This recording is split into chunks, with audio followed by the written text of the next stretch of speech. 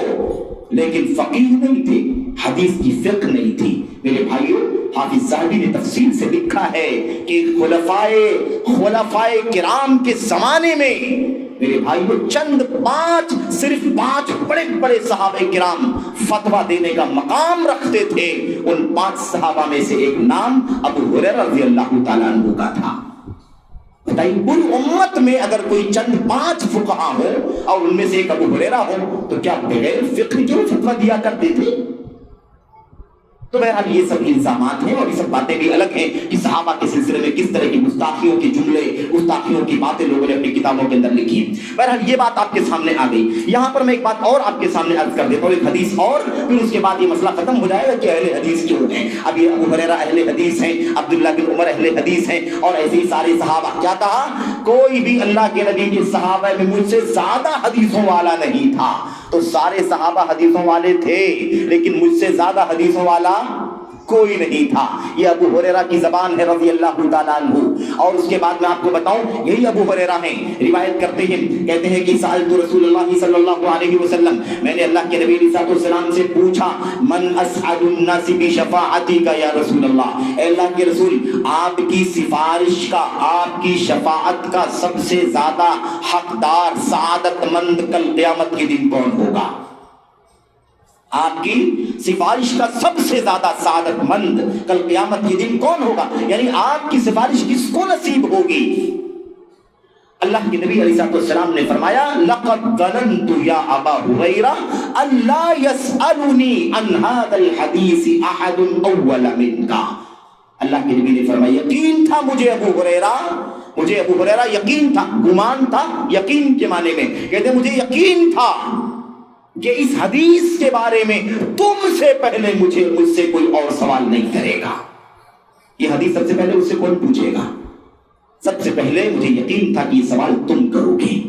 تم ہی کرو گے، تم سے پہلے کوئی اس حدیث کے بارے میں مجھ سے نہیں پوچھے گا۔ تو آپ نے کیا فرمایا تھا؟ لا یسألنی عن ھذا الحدیث، اس حدیث کے بارے میں مجھ سے تم سے پہلے کوئی اور نہیں سوال کرے گا۔ اس کے بعد اللہ کے نبی نے جواب دیا، آپ نے فرمایا، کہتے کیوں؟ اس لیے لما رأیت من حرصک علی الحدیث، کیونکہ میں دیکھتا ہوں، میں جانتا ہوں کہ تم حدیث کے بہت لالچی ہو، بہت شوقین ہو، بڑا جذبہ رکھتے ہو، بڑی تڑپ رکھتے ہو حدیث رسول کو ڈھونڈنے، تلاش کرنے اور پوچھنے کے سلسلے میں۔ تو یہ اہل حدیث تھے کہ نہیں تھے؟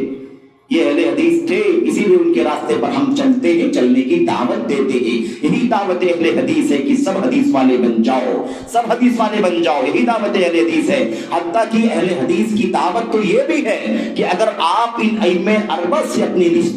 نسبت جوڑتے ہیں اور اپنے آپ کو ان ائمہ میں سے کسی کی طرف منسوب کر کے اگر اپنے آپ کو حنفی کہتے ہیں، یا مثال کے طور پر مالکی کہتے ہیں، یا اپنے آپ کو شافعی کہتے ہیں، یا آپ کو حنبلی کہتے ہیں، اور ان تمام ائمہ پر اللہ تبارک و تعالیٰ کی رحمت ہو، رضوان ہو، اگر آپ نسبت کرتے ہیں اس معنی میں کہ آپ ان کی تقلید کرتے ہیں، ان کا کہا مانتے، جو کچھ کہا آپ مانتے ہیں، یہ نہیں تلاش کرتے کہ ان کے کہنے کی دلیل کیا ہے، ان کے فتوے کی دلیل کیا ہے، ان کے فیصلے کی دلیل کیا ہے، ان کے حلال کہنے کا حوالہ کیا ہے، ان کے حرام کہنے کا حوالہ کیا ہے، آپ یہ سب نہیں دیکھنا چاہتے۔ اگر آپ یہ عقیدہ رکھتے ہیں کہ اماموں کے ساتھ ہماری نسبت ہے اور ہم ان کی باتوں کو چوں کا تو مانتے ہیں، تو اہل حدیث کی دعوت ہے کہ آپ اللہ واسطے ان اپنے اماموں جن سے تم نسبت رکھتے، آپ جن سے نسبت رکھتے ہیں، آپ ان اماموں کے صحیح معنوں میں مقلد بن جائیں، صحیح معنوں میں ان کا کہا مان لیں، صحیح معنوں میں ان اماموں کی تعلیمات کو تسلیم کر لیں۔ ہمیں اللہ کی ذات سے یقین ہے کہ آپ سب کے سب اہل حدیث ہو جائیں گے، کیونکہ ان سارے ائمہ اہل حدیث تھے۔ ابو حنیفہ اہل حدیث، مالک اہل حدیث، شافعی اہل حدیث، احمد بن حنبل اہل حدیث، ان سب نے حدیث کی دعوت دی ہے۔ صحیح حدیث میرا عقیدہ، صحیح حدیث میرا عقیدہ، صحیح حدیث میرا مسلک، صحیح حدیث میرا مسلک، سارے اماموں نے تعلیم دی ہے۔ سب نے کہا، امام شافعی نے کہا، لا یحل لرجل، کسی آدمی کے لیے حلال نہیں ہے، من استبانت لہ سنت رسول اللہ صلی اللہ علیہ وسلم ان یدعها لقول احد کائنا من کان، اس کے سامنے اللہ کے نبی کی سنت واضح ہو جائے، آپ کا فرمان نہ جائے، آپ کا قول آ جائے، کسی آدمی کے لیے حلال نہیں ہے کہ کسی کے قول کی بنیاد پر اسے چھوڑ دے، چاہے وہ کوئی بھی ہو۔ امام مالک نے یہ بات کہا، امام شافعی نے یہ بات کہی۔ امام شافعی نے کہا، حدیث دیکھو، حدیث اہل حدیث تھے کہ نہیں تھے امام شافعی؟ امام شافعی اہل حدیث تھے کہ نہیں تھے؟ امام شافعی کہتے ہیں اللہ کی قسم، اور ایسا جذبہ حدیث کا آپ کو شاید کہیں سننے کو ملے۔ امام شافعی کہتے ہیں کوئی شخص راستے میں چل رہا ہو، راستے میں چلتے چلتے اسے کوئی کاغذ کا ٹکڑا دکھائی دے دے اور اس کے اوپر قال رسول اللہ صلی اللہ علیہ وسلم کے ساتھ کوئی بات متن کی لکھی ہو، تو اسے لے جا کر کے امام شافعی کے حوالے سے بیان کر دو کہ امام شافعی نے یہ بیان کرنے کے لیے کہا ہے، کیونکہ امام شافعی کا مسلک حدیث رسول صلی اللہ علیہ وسلم، یہ تعلیم ہے اماموں کی، اور یہی بات سارے اماموں نے کہی اور کہنا چاہیے بھی۔ یہ امامت کا مقام جو اللہ نے انہیں عطا فرمایا ہے، اسی لیے عطا فرمایا ہے کہ وہ سنت کے شیدائی تھے، حدیثوں کے متوالے تھے، اللہ کے نبی کے قول و فعل کے دیوانے تھے، اس کے سامنے اپنی بات پیش کریں، تصور بھی نہیں کیا جا سکتا ہے۔ دیوار پہ مارنے کے لیے کہا، دیوار پر مار دیا کرو، یہ ان ائمہ کی تعلیم ہے۔ اور اگر اللہ نہ کرے اگر یہ کام ان کا ہوتا کہ وہ اپنی ذات کی طرف بلاتے، میرا کہا مانو، میری اتباع کرو، میرا قول فالو کرو، میری تقلید کرو، حوالہ مت دیکھو، دلیل مت دیکھو، اگر کسی نے جرأت کی ہوتی تو امامت تو دور کی بات ہے، اللہ تعالیٰ انہیں ذلت کے کٹورے میں ڈال دیا ہوتا۔ یہ اللہ تبارک و تعالیٰ کی طرف سے ہے، اس لیے یہ مسئلہ سمجھنے کی ضرورت ہے۔ تو ائمہ کرام پر نہ کوئی الزام ہے، اور دعوت اہل حدیث کا خلاصہ یہی ہے، یہی دعوت اہل حدیث کا خلاصہ ہے۔ اگر کوئی اور بہت ساری باتیں کرتا ہے کہ رسولوں کو نہیں مانتے، یا اولیاء کو نہیں مانتے، کرامتوں کو نہیں مانتے، صحابہ کو نہیں مانتے، اور یا مثال کے طور پر آپ بہت ساری باتیں کہتے ہیں نا طلاق کے مسئلے میں، یا ایسے ہی کیا کہتے ہیں طلاق ثلاثہ کے مسئلے میں، ایسے ہی تراویح کے مسئلے میں، دو اذان کے مسئلے میں، جو بہت ساری باتیں کہتے ہیں، صحابہ کو نہیں مانتے، یہ سب غلط فہمیاں ہیں جو پھیلائی جا رہی ہیں، الزامات ہیں جو دھرے جا رہے ہیں، تہمتیں ہیں جو بنائی جا رہی ہیں، اس کا حقیقت سے کوئی تعلق نہیں ہے۔ دعوت اہل حدیث یہی ہے جس کی وضاحت آپ کے سامنے کتاب و سنت کے حوالے سے کی جا رہی ہے، اور یہی دعوت حق ہے، یہی وہ مشن ہے جس مشن پر دنیا میں عزت کا اور آخرت میں جنت کا وعدہ رب ذوالجلال نے کیا ہے۔ میرے بھائیوں، میرے بزرگوں، بات بہت زیادہ لمبی نہ ہو جائے، اللہ کے نبی صلی اللہ علیہ وسلم کی باتیں حدیثیں تو بہت ساری ہیں، آئیے میں کچھ شبہات کا آپ کے سامنے حوالہ تذکرہ کر کے اس کا میں انشاءاللہ تبارک و تعالیٰ ازالہ کرنا چاہتا ہوں۔ تو اب آپ دیکھیے، یہ جو دعوت اہل حدیث جو آپ کے سامنے پیش کی گئی، اس سے آپ کو یہ بات سمجھ میں آ گئی کہ یہی تو اصل اسلام ہے، کیونکہ قرآن میں اسی کی تعلیم، سنت میں اسی کی تعلیم، یہی اصل اسلام ہے۔ اب اس کا اسی راستے کی ہم دعوت دیتے ہیں۔ اب اگر آج کوئی کھڑا ہو اور کہے کہ نہیں یہ ایک نیا فرقہ ہے، 5واں نمبر کا، 4 مسلک تو ہم سنتے ہیں پوری امت کے لیے ہے، اور امت کے ساری امت کے لیے ان 4 مسلکوں میں سے کسی مسلک سے جڑنا، کسی امام سے وابستہ ہونا، اور اسی امام سے مسلک سے وابستہ ہو کر کے اپنے دین کے مسائل کو لینا اور عمل کرنا واجب ہے، سمجھ رہے ہیں؟ اور اس سے اگر کوئی نکلتا ہے تو وہ 5واں فرقہ ہوگا۔ وہ کیا ہوگا؟ 5واں فرقہ ہوگا، یا وہ نیا فرقہ ہوگا۔ اگر یہ کوئی بات کہتا ہے تو 2-3 باتیں ہو سکتی ہیں، یا تو وہ ہو سکتا ہے کہ لا علم ہو، اسے پتا نہ ہو کہ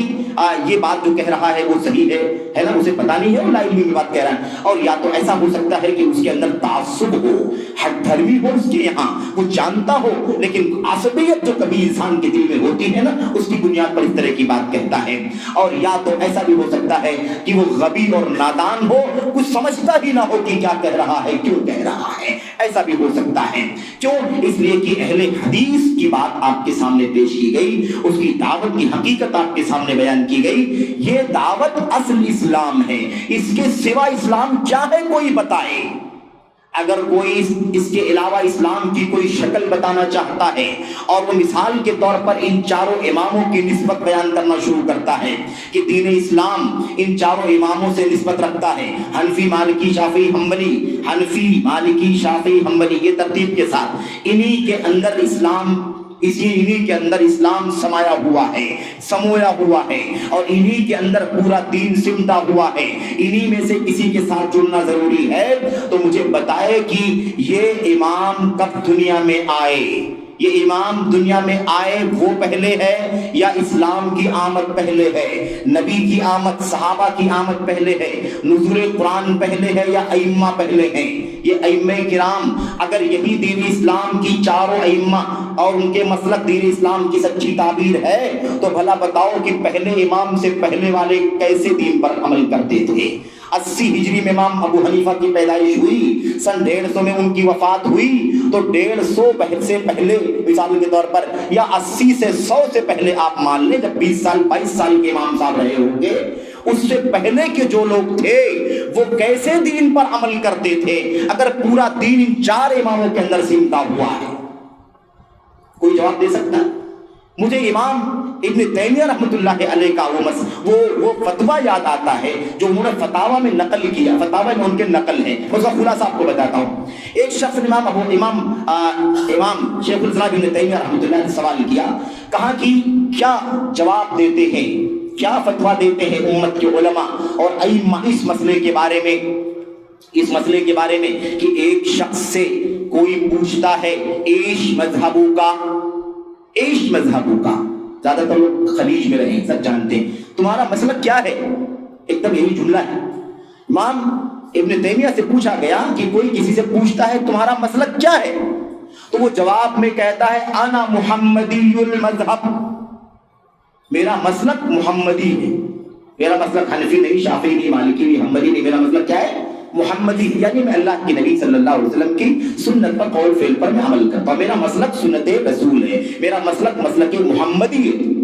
تو اس سے وہ سوال کرنے والا کہتا ہے نہیں، تمہارا یہ طریقہ غلط ہے، امت کے 4 بڑے ائمہ ہیں، ان اماموں میں سے کسی امام کے ساتھ وابستہ ہونا ضروری ہے، اور جس سے تم وابستہ ہوگے وہ تمہارا مسلک ہوگا۔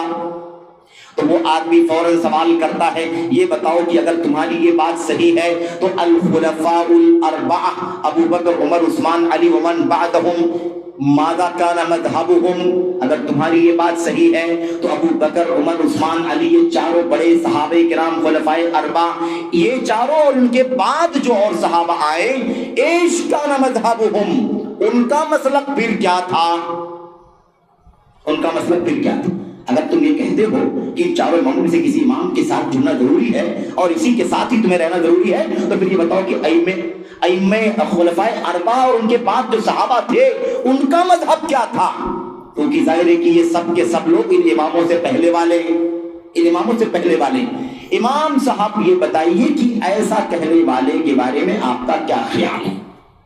امام صاحب نے جواب دیا یہی حق ہے، ائمہ اربعہ رحمۃ اللہ علیہ اجمعین بعد میں آئے، امت کے علماء میں سے علماء ہیں، امت کے ائمہ میں سے ائمہ ہیں، ان کی کتابیں ہیں، ان کے فتاوے ہیں، ان کے دروس ہیں اور ان کے فیصلے ہیں، یہ ساری چیزیں ان کی موجود ہیں، یہ بعد میں آئے ہیں۔ وہ جو بات کہہ رہا ہے انا محمدی المذہب، میرا مسلک محمدی ہے، وہی بات صحیح ہے کیونکہ اسی پر سب کو چلنا ضروری ہے، اسی پر ابو بکر عمر عثمان علی طلحہ زبیر فاطمہ سارے اور اسی پر یہ ائمہ ابو حنیفہ شافعی مالک شافعی احمد بن حنبل سارے ائمہ اسی پر چلتے رہے۔ اس لیے کسی کے لیے کسی امتی کو خاص کر لینا اور اس سے جڑ جانا اور اسی سے جڑ کر کے رہنا ایسا کوئی مسئلہ بتاتا ہے تو کہتے ہیں کہ ایسی کوئی تعلیم ہمیں کتاب اللہ میں ملتی ہے نہ سنت رسول صلی اللہ علیہ وسلم میں ملتی ہے اور نہ صحابہ کرام کی سیرت میں ایسی کوئی تعلیم ملتی ہے کہ کسی ایک امتی کو پکڑ کر کے بیٹھ جائے۔ اور یہ مسئلہ کوئی ائمہ اربعہ سے متعلق نہیں ہے، یہ کام ابو بکر کے ساتھ بھی نہیں کیا جا سکتا کہ ساری امت ابو بکر صدیق کو پکڑ کر کے بیٹھ جائے، ساری امت عمر بن خطاب کو پکڑ کر کے عثمان کو علی کو طلحہ کسی کو پکڑ کر کے بیٹھ جائے۔ ہرگز کائن من کان، کسی امتی کے لیے کسی امتی کو اس طرح سے فالو کرنے کا حکم اللہ تبارک و تعالیٰ نے کتاب میں نبی نے اپنی سنت میں دیا ہی نہیں۔ اگر کسی کی مطلق طور پر اندھی اتباع جس کو ہم کہہ سکتے ہیں اگر واجب ہے تو صرف اور صرف محمد رسول اللہ صلی اللہ علیہ وسلم کی واجب ہے، بس اس کے سوا کچھ بھی نہیں۔ اور میرے بھائیوں میں آپ کو بتاؤں اس حوالے سے میں آپ کو بتاؤں کہ حضرت امام ابن شاہین رحمۃ اللہ علیہ جو ایک چھوٹی کے امام اور عالم گزرے ہیں اور اس واقعے کو اس بات کو جو میں آپ کے سامنے پیش کرنے جا رہا ہوں اس کو اپنی کتاب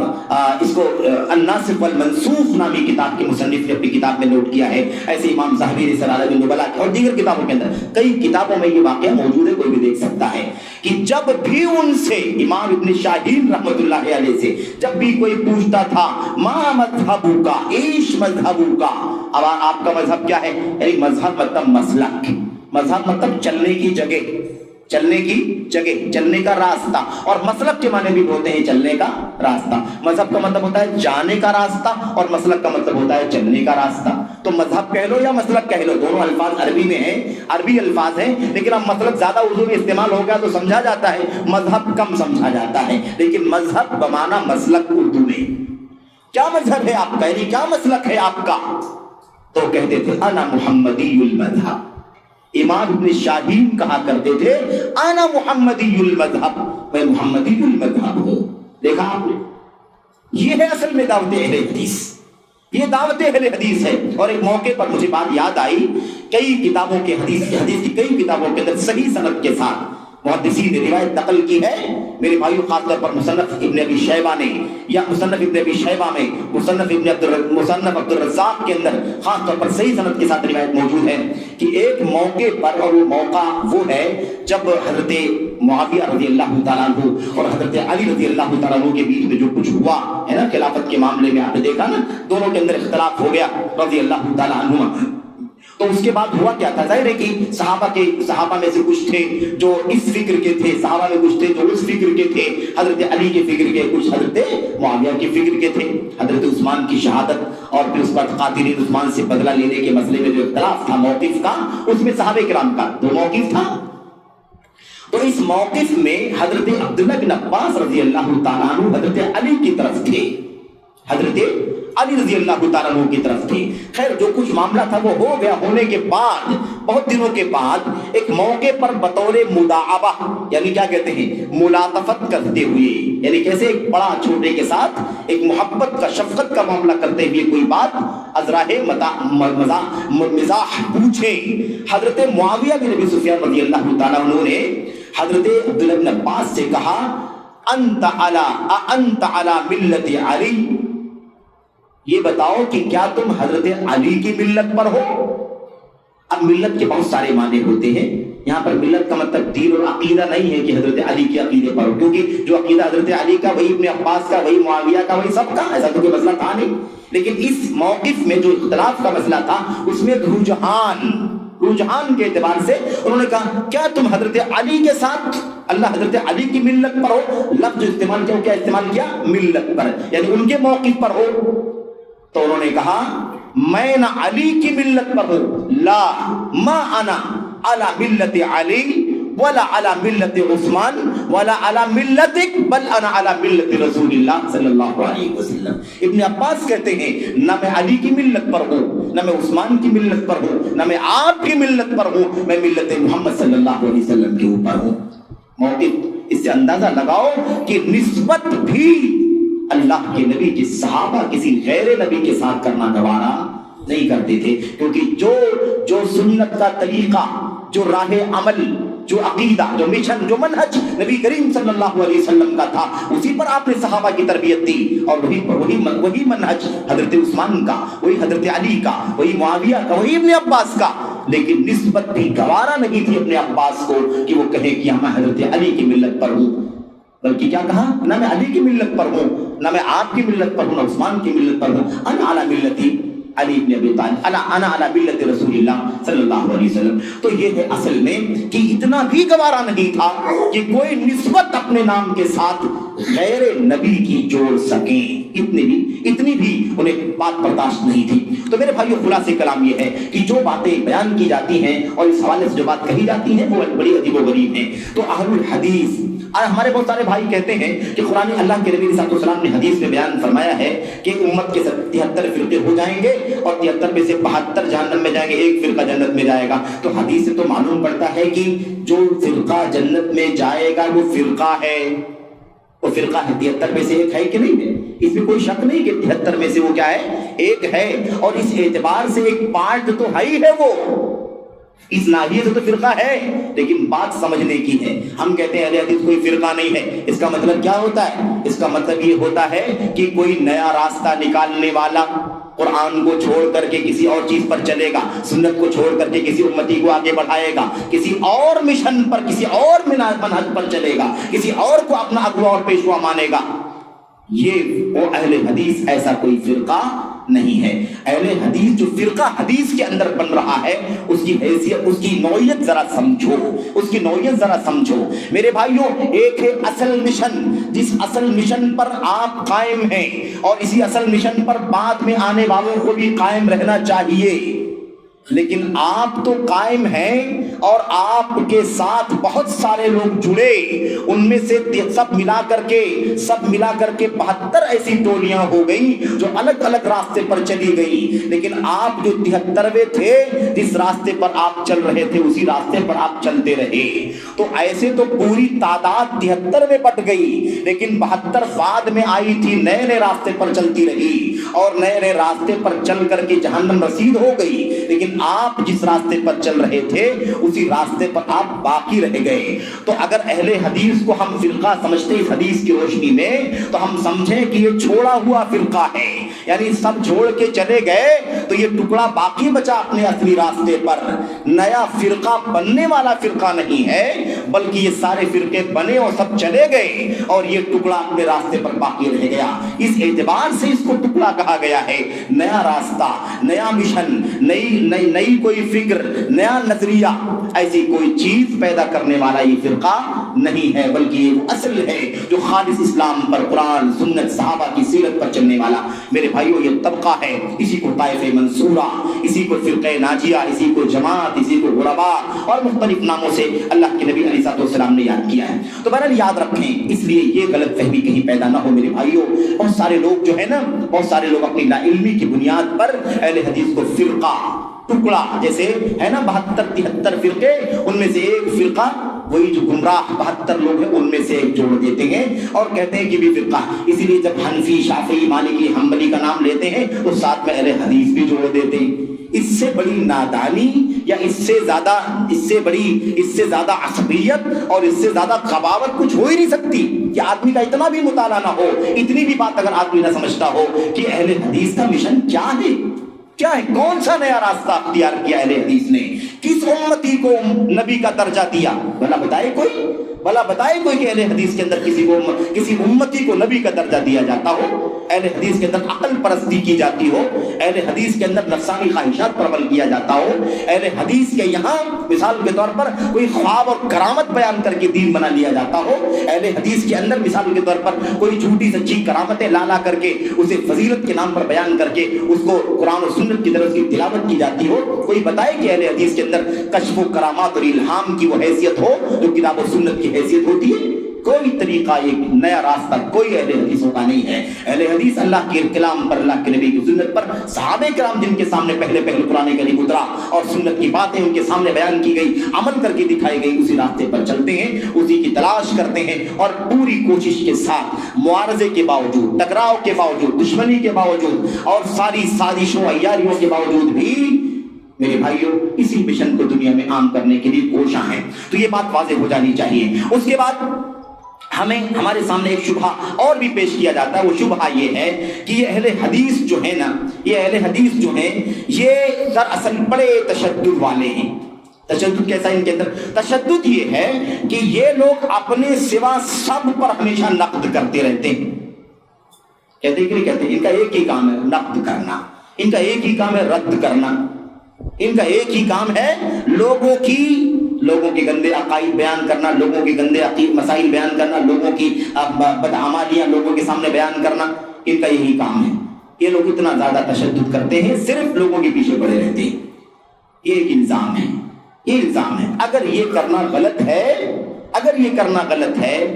اگر آج یہ کرنا غلط ہے تو اس سے پہلے بھی نعوذ باللہ کیا غلط تھا؟ یأمرون بالمعروف وینہون عن المنکر، تأمرون بالمعروف وتنہون عن المنکر۔ تمہیں دنیا میں بنایا ہی اسی لیے گیا ہے، بھیجا ہی اسی لیے گیا ہے، لوگوں کو بھلائی کا حکم دو گے، برائی سے روکو گے۔ اگر امت کا کوئی شخص یہ عقیدہ رکھتا ہے کہ نبی علیہ السلام کی طرح اب میں امت کے اندر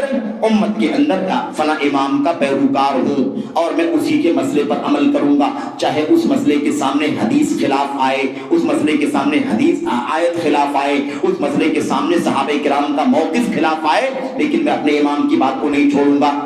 تو مجھے بتاؤ کہ اس کی اصلاح ہونی چاہیے کہ نہیں ہونا چاہیے؟ اس کی تردید ہونی چاہیے کہ نہیں ہونا چاہیے؟ اس کو بتانا چاہیے کہ نہیں بتانا چاہیے؟ اس کو بتانا، اس کے اس نظریے پر رد کرنا، اس پر نقد کرنا، اس کی غلطی واضح کرنا، یہ اس کے ساتھ خیر خواہی ہے یا تشدد ہے؟ تشدد نہیں، خیر خواہی ہے میرے بھائیو۔ ایسے تو مشرکین مکہ بھی کہتے تھے، اتنی شدت، ہمارے باپ دادوں کا دین، ہمارے باپ دادوں کے معبودان کو پوجنے نہیں دیا جا رہا ہے۔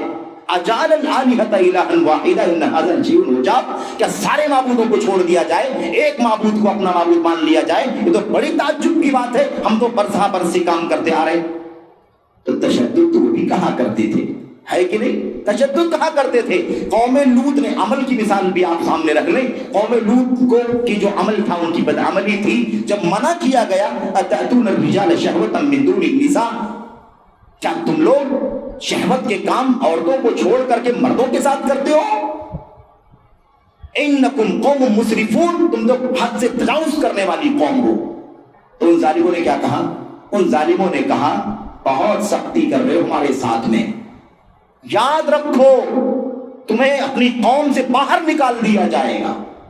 اخرجوہم من قریتکم، ان لوگوں کو اپنی بستی سے نکال دو،